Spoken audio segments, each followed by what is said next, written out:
This is for every enslaved African that passed away in the slave dungeons, for everyone that passed through the door of no return, stolen cargo to be shipped to a stolen land, able to read between the lines of the Middle Passage. This is for everyone that jumped ship to be free as the fish in the sea.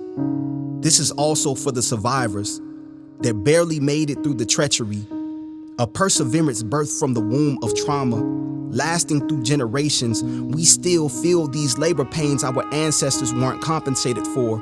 Fields were filled with their blood, sweat, and tears that hydrated the soil and fed the roots of trees that would later house strange fruits, a bitter crop harvested by hatred and greed. This is for the hope they had, for the day they would be free. Even though they were faced with a sea of hopelessness, flooded with sorrows, they still had faith to wade in the water, because God was going to trouble that water of faith that could only be given to them by the Almighty, to hold on, to press through, to resist. This is for Jimmy, Gabriel Prosser, Denmark Vesey, Nat Turner, Harriet Tubman, and every unmentioned leader of revolts, the spurred hearts of abolitionists that helped board many on the train to liberation. Read the resistance to see that freedom is coded in our DNA. This is for the mental health of those that escaped, whose slave masters wanted to admit them back to the plantation to administer treatment for their diagnosis of drapetomania. They say you must be crazy to flee from slavery. This is for the gaslighting aforementioned. This is for the languages they were forbidden to speak, for their native tongues that wouldn't bow to the Queen's English, thus forming a language that couldn't be captured, created a collective voice of resistance, a language of escape, a dialect full of faith and hymns, a sound not easily broken, though they call it broken English. It's African-American vernacular we be speaking, understand.